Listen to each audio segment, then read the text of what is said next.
আল্লাহ রাব্বুল আলামিন সূরাতুল আম্বিয়ার মধ্যে বলেন, আমার একজন নবী হযরত আইয়ুব ইদনাদা রাব্বাহু আন্নী মাসানিয়াদ দুরহু ওয়া আনতা আরহামুর রাহিমিন। আল্লাহ রাব্বুল আলামিন বলেন, আমার একজন পয়গম্বর হযরত আইয়ুব, আমি আল্লাহ রাব্বুল আলামিন তাকে ধন সম্পদ, সন্তান সন্তানাদি, অর্থ সম্পদ, ক্ষমতা সবকিছু আমি আল্লাহ দান করলাম। তাকে সুন্দর সুঠাম দেহের অধিকারীও বানাইলাম। পয়গম্বর সুলভ হিসেবে আমি তাকে পরীক্ষা করলাম। পরীক্ষা করার জন্য আমি তার কাছে যে পরীক্ষাটা নিয়ে আসলাম সেটা হলো তার শারীরিক একটা পরীক্ষা। আল্লাহ তাফসীর ইবনে কাসিরের মধ্যে লম্বা আলোচনা আসছে, শুধু সংক্ষিপ্ত করে বলতেছি। আইয়ুব আলাইহিস সালাতু ওয়াস সালামকে আল্লাহ রাব্বুল আলামিন পরীক্ষা করার জন্য তার যে সন্তানগুলো ছিল, তাফসীরে কিতাবের মধ্যে আসছে তার 7 জন পুত্র সন্তান, 7 জন কন্যা সন্তান ছিল। আল্লাহ একটা বিপদ দিয়ে সন্তানগুলো আল্লাহ নিয়ে যান, তার ধন সম্পদ গুলো আল্লাহ নিয়ে যান। তার যে সকল স্ত্রীরা ছিল সকলেই তাকে ছেড়ে চলে যায়। দিন যত যায় ততই আইয়ুব পয়গম্বরের শরীরটা অসুস্থতায় রোগে জর্জরিত হতে থাকে। তার একজন স্ত্রী ছিল লাইয়িনা বিনতে মেশরি ইবনে ইউসুফ। হযরত ইউসুফ নবীর কন্যা হলো হযরত আইয়ুব আলাইহিস সালামের স্ত্রী। শুধুমাত্র ওই স্ত্রী ছাড়া বাকি সকল স্ত্রীরা চলে গেছে তাকে ছেড়ে। তিনি স্বামীর সেবা শুশ্রূষা করতেছে। একটা সময় তার শরীরের অবস্থাটা এমন হয়ে গেল, খুব গভীর মনোযোগ আমাদের জন্য শিক্ষা আছে। একজন নবী, কিন্তু নবীর পরীক্ষার জন্য আল্লাহ তাকে কোথায় নামিয়ে দিলেন? তার শরীরের অবস্থাটা এমন হইল, এখন আর বাড়ি ঘরে ওই রাসূলকে রাখা যায় না। তার শরীরের মধ্যে পছন্দ ধরছে, শরীর থেকে দুর্গন্ধ বের হইতেছে। সমাজের মানুষগুলো তাকে বাড়ি ছাড়া পথেখানে শেষ নয়। এইরকম জঙ্গলের মধ্যে ডাস্টবিনের কাছে ময়লা স্তূপের উপরে তাকে নিয়ে রেখে আসছে। শুধুমাত্র সবাই চলে গেছে, তার স্ত্রী ব্যতীত। তার স্ত্রী তার সেবা শুশ্রূষা করতেছে। ও আমার মা বোনরা, মাইকের আওয়াজ যতদূর পর্যন্ত যাচ্ছে এখান থেকে আমাদের জন্য শিক্ষা। আজ তো আমরা স্বামীদের সাথে কথায় কথায় তাদের নাফরমানি করি। রাসূল হাদিস শরীফের মধ্যে বলেন, যদি আল্লাহ রাব্বুল আলামিন ছাড়া অন্য কোন মানুষকে সিজদা দেওয়ার অনুমতি আমি নবী দিতাম, তাহলে আমি প্রত্যেকটা স্ত্রীকে বলতাম তারা যেন তাদের স্বামীর পায়ে সিজদা করে।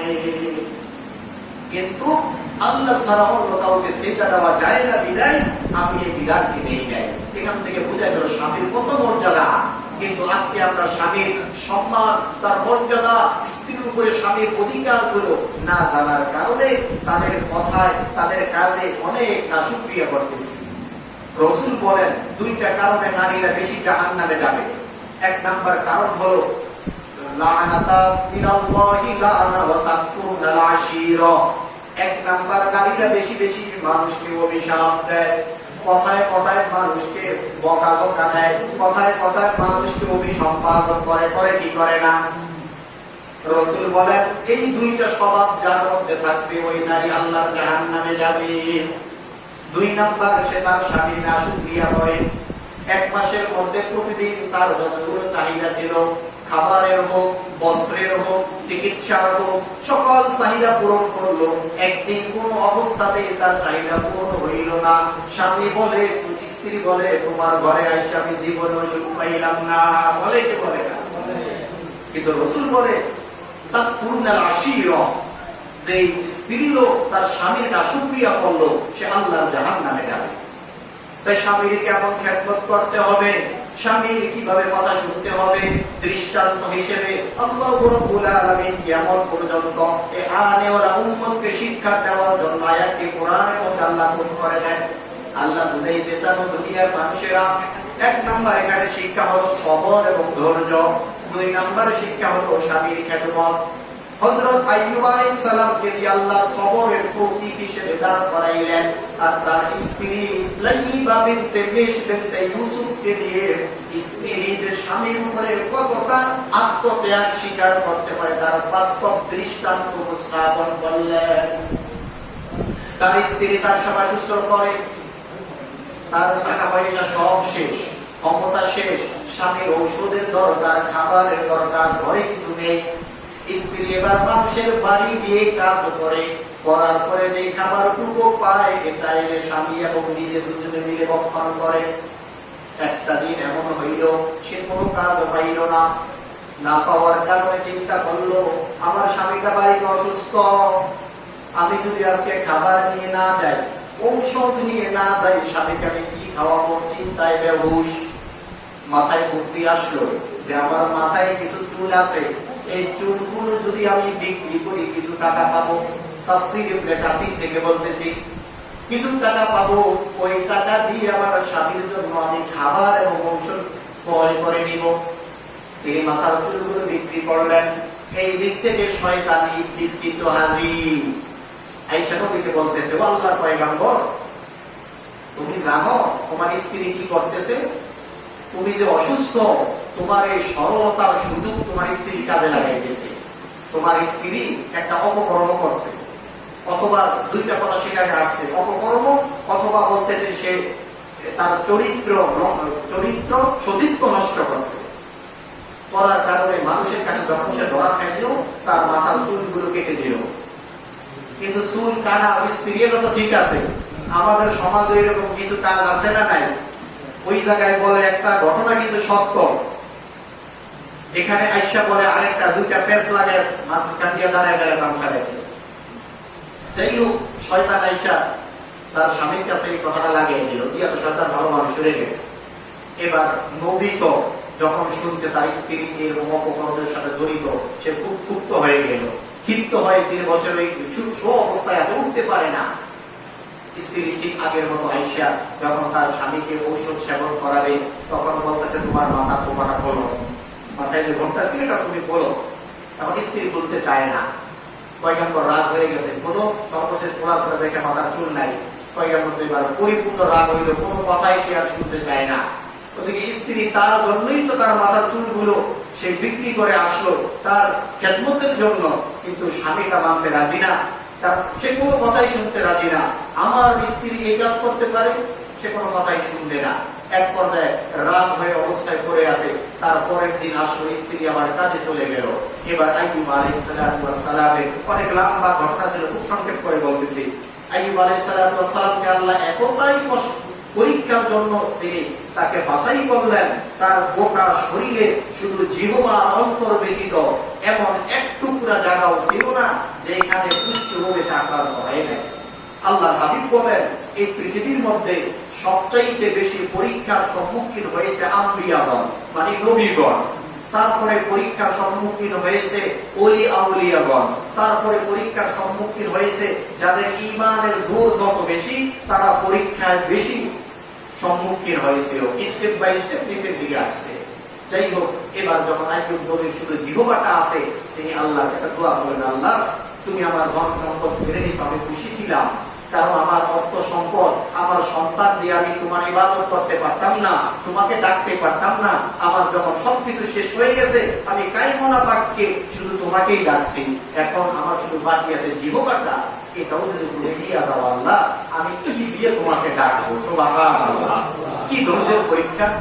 আর আমরা বলে বলতাম কি যে এত ইবাদত করি, আল্লাহ শুনে দেয় না, আল্লাহ শোনে না। আল্লাহ রাব্বুল আলামিন আমাদেরকে শিক্ষা দিয়েছে। সম্মানিত উপস্থিতি, এরপরে এইবার আইয়ুব নবী আল্লাহর কাছে দোয়া করে, ওয়া আইয়ুবা ইয নাদা রাব্বাহু আন্নী মাসসানি ইয়াদুররু ওয়া আনতা আরহামুর রাহিমিন।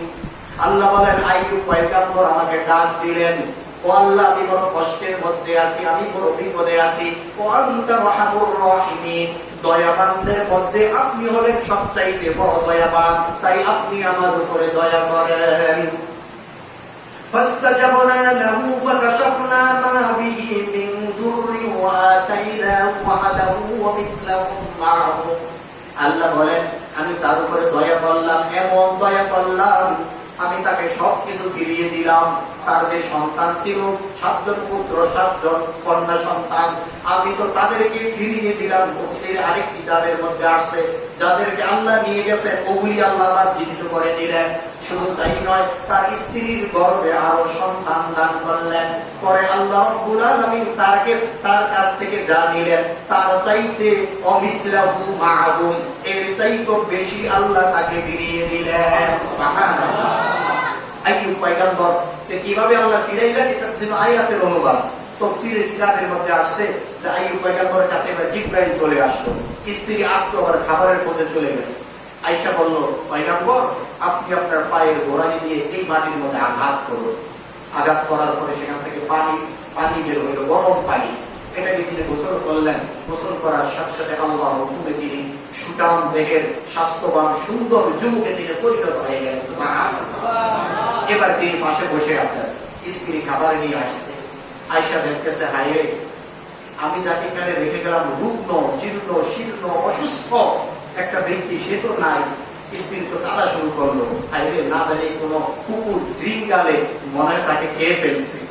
যে স্বামী গতকালকে তার উপরে এত রাগান্বিত ছিল, তার আচরণ এত ক্ষিপ্ত ছিল, আজকে ওই স্ত্রী তার স্বামীর সাথে ব্যবহার যে হায়রে আমার এই রুগ্ন স্বামীটাকে না জানি কুকুরে খেয়ে ফেলছে, না জানি শৃঙ্গালে খেয়ে ফেলছে, সে কান্নাকাটি করতেছে।